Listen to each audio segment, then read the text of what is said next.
ఏదైతే వచ్చిన కోవిడ్ని దృష్టిలో పెట్టుకుని ప్రజా ఆరోగ్యం చాలా అవసరమని, చాలా అత్యవసరమని వచ్చి వైద్య విద్యని అందుబాటులోకి తీసుకురావాలనే ఉద్దేశంతో ప్రతి జిల్లాలో రాష్ట్రంలో ఎక్కడైతే ప్రభుత్వ మెడికల్ కళాశాల లేదో ఆయా జిల్లాల్లో ప్రతి 17 మెడికల్ కళాశాలని స్థాపించిన విషయాన్ని రాష్ట్ర ప్రజలందరికీ కూడా తెలుసు.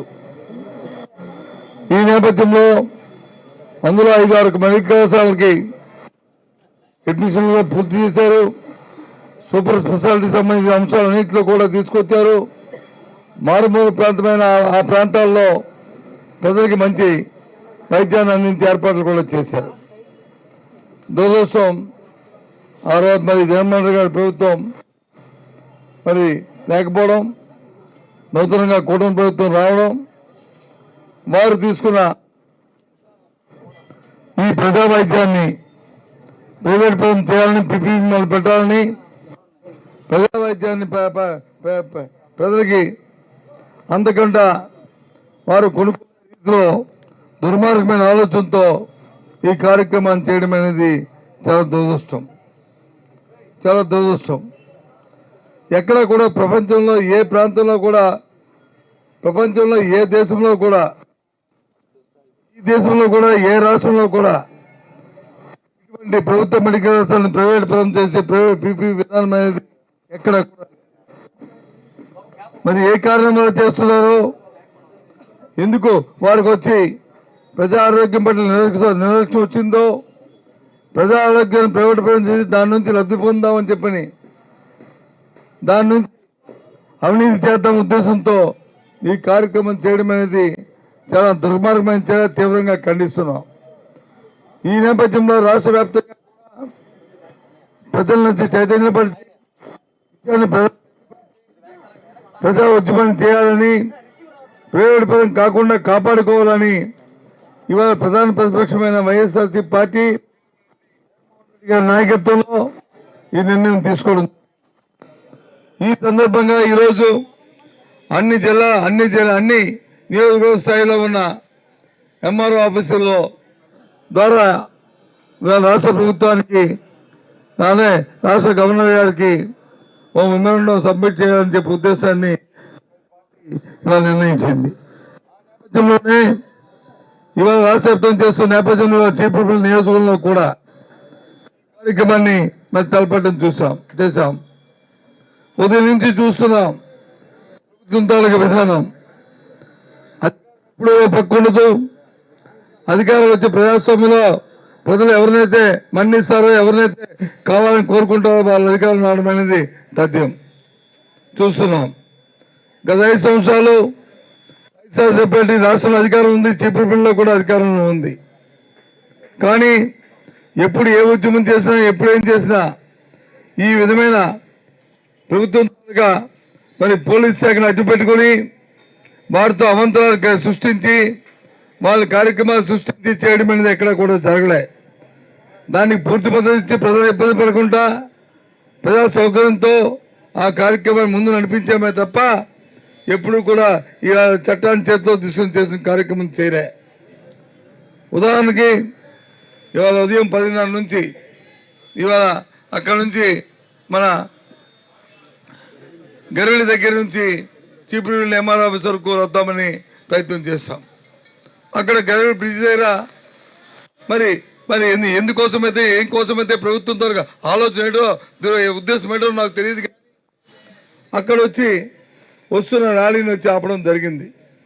దాని నుంచి సుమారు గంట పాటు ఈ ప్రజలు ఎంత ఇబ్బంది పడ్డారు అనేది, దాని బాధ్యత పూర్తిగా ప్రభుత్వం, పోలీస్ శాఖ వహించాలనేది నేను చెప్తున్నాను.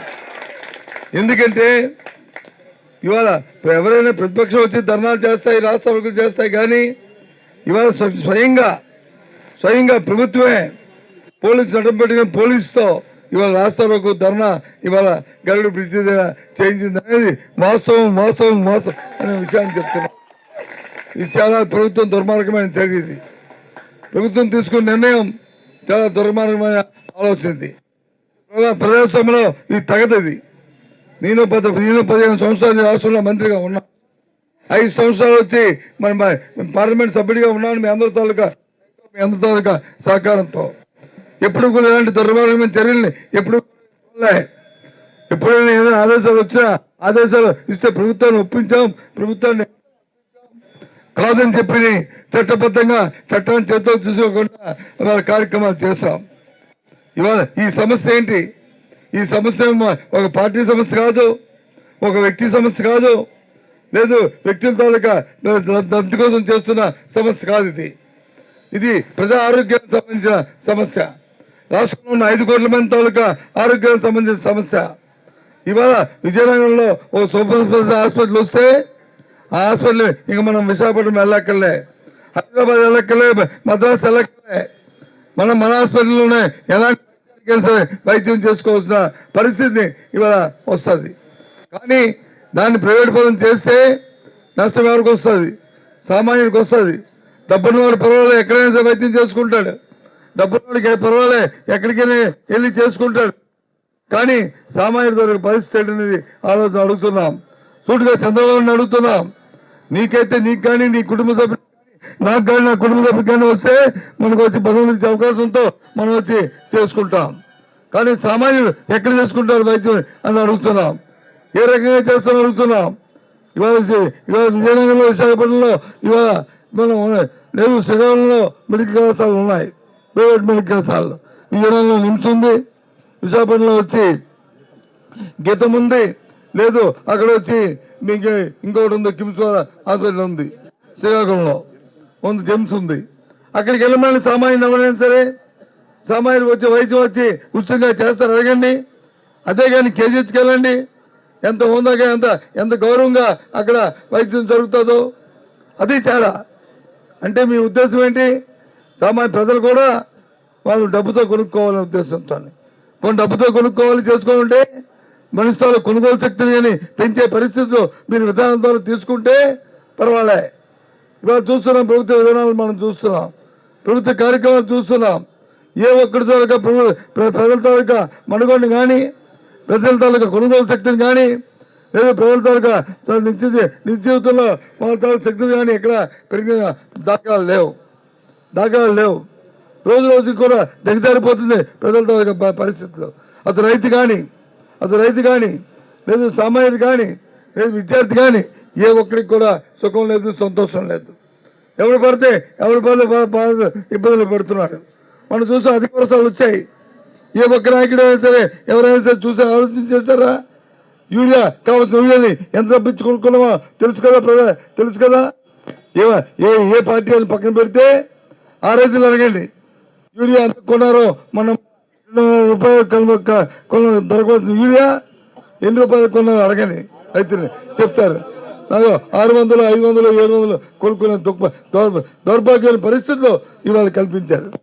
ఆ ధర్మాన్ని అడుగుతున్నాను, ఇదేనా పరిపాలన అడుగుతున్నాను, మీకు ఆలోచన ఉందా అడుగుతున్నాను. ఎంతసేపు గొప్పలో చెప్తుంటారు, ఎంతసేపు పేపర్లో 3 టీవీలు 3 పేపర్లు ఉన్నాయని చెప్పి వాటిలో చూపెట్టుకుని వాటితో ఏదో చేసుకుని కార్యక్రమాలు చేస్తున్నారు. ఇది చాలా తప్పు. ఇది ఒకసారి ప్రజలు వచ్చి ఒక 5 సంవత్సరాలు ఓటేసినందుకు పాపానికి 5 సంవత్సరాలు మీ తాలూకా పాపాన్ని మొయ్యాలా? మీ తాలూకా పాపాన్ని వచ్చి వాళ్ళు పడాలా? వాళ్ళు ఇబ్బంది పడాలా? వాళ్ళు పరిస్థితి పడాలా?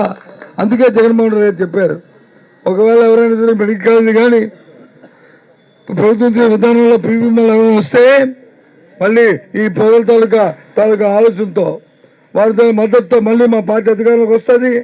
తప్పకుండా ఆ కళాశాల అన్నింటినీ కూడా మళ్ళీ అన్ని రద్దు చేసి ప్రభుత్వ కళాశాలగా ఉంచుతామనే విషయాన్ని చెప్పారు. దానికి కట్టుబడి ఉన్నాం, ఆ కార్యక్రమం చేస్తాం. ఇదే కాదు, మీరు చేస్తున్న ప్రతి ప్రభుత్వ వ్యతిరేక విధానాన్ని తప్పకుండా ఎండగడతాం, చేస్తాం. మీరు అరచేతితో వచ్చి సూర్యరశ్మి ఆపుతామంటే ఆపలేదు. ఈ రకంగా ఎక్కడ కూడా ఆపలేదు. పోలీసు వ్యవస్థ అనేది ప్రజల యొక్క మానవ రక్షించడానికి తప్ప అధికార పార్టీ తంతాన్ని చెప్పడానికి, వాళ్ళకి అడుగుమరుగు ఎత్తడానికి, వాళ్ళు చెప్పిన ప్రతి పనికిమాల పని చేయడానికి పోలీస్ శాఖ చట్టం ఉంది, చట్టానికి ఉంది, మీకు మాన్యువల్ ఉంది. దయచేసి ఆలోచించమని పోలీసు పెద్దలను కోరుతున్నాను. ఇంతే కాదు ఇవాళ చాలా చాలా దురదృష్టం. ఎక్కడా కూడా లేని విషయాలు సమస్య పట్ల ఆలోచన చేయాలి. సమస్య ఉన్న గ్రావిటీని ఆలోచన చేయాలి. సమస్య వల్ల ఎంత నష్టం వస్తుందో సామాన్య ప్రజలకి ఆలోచన చేసుకోవాలి. అంతేగాని ఇష్టారాజ్యంగా ఉంటారంటే ప్రజాస్వామ్యంలో చల్లదు. మనం చూసాం మన పక్కన ఉన్న దేశాల్లో కానీ మన పక్కన రాష్ట్రాల్లో కానీ పెద్ద ఉద్యమాలు వస్తే ఏ రకంగా ఆ ప్రభుత్వాలు వచ్చి కూలిపోయావో, ఏ రకంగా గాలి కొట్టిపోయావో, ఏ రకంగా అయ్యావో మనం చూసాం. మీరే చెప్పారు కదా అధికారం ఉన్నప్పుడు పక్కన ఉన్న మరి శ్రీలంకని కానీ లేదా పక్కన ఉన్న మరి నేపాల్ కానీ లేదా ఆ పక్కన ఉన్న పాకిస్తాన్ చూసి చెప్పారు కదా రోజు. ఈరోజు ఏమైంది మీ తాలూకు ఆలోచన అడుగుతున్నాం చంద్రబాబు నాయుడిని. అది చాలా తప్పు. కాబట్టి ఇవాళ మనం చేస్తున్న ఈ ఉద్యమం ఈ తాలూకా ఈ కార్యక్రమం ఇది ప్రజా శ్రేయస్సు కోసం, ప్రజల కోసం తప్ప ఏదో మన వ్యక్తిగతమైన ఆలోచన కానీ వ్యక్తిగతమైన ప్రయోజనాలు కానీ ఈ కార్యక్రమం చేయట్లేదనే విషయాన్ని ఈ సందర్భంగా మరి మీ ద్వారా రాష్ట్ర ప్రధానికి తెలియజేస్తూ ఈ ఉద్యమానికి ఈ కార్యక్రమానికి రాష్ట్ర ప్రజలందరూ కూడా మద్దతు ఇవ్వండి. మీ మద్దతు ఈ కార్యక్రమాన్ని విజయం చేసి ఈ ప్రజా ఆరోగ్యాన్ని ఏదైతే ప్రభుత్వ మెడికల్ కాలేజ్ ప్రైవేట్ ప్రభుత్వం చేద్దామని ప్రభుత్వం తీసుకున్న దుర్మార్గమైన ఆలోచన ఉందో దానికి అడ్డుకట్టేసి దానికి ప్రజలందరికీ న్యాయం చేద్దాం. పేద విద్యార్థి మెడికల్ విద్యను చదువుకునే అవకాశాన్ని మనం కల్పిద్దామని చెప్పని మరి ఈ సందర్భంగా తెలియజేసుకుంటూ సెలవు. ఇప్పుడు ఎంఆర్ఓకి రిప్రజెంటేషన్ ఇస్తారు. దయచేసి ఎవరో లోనికి వెళ్ళొద్దు. ముగ్గురు వెళ్ళి ఆ రిప్రజెంటేషన్ ఇచ్చి వస్తారనే విషయాన్ని తెలియజేస్తాం.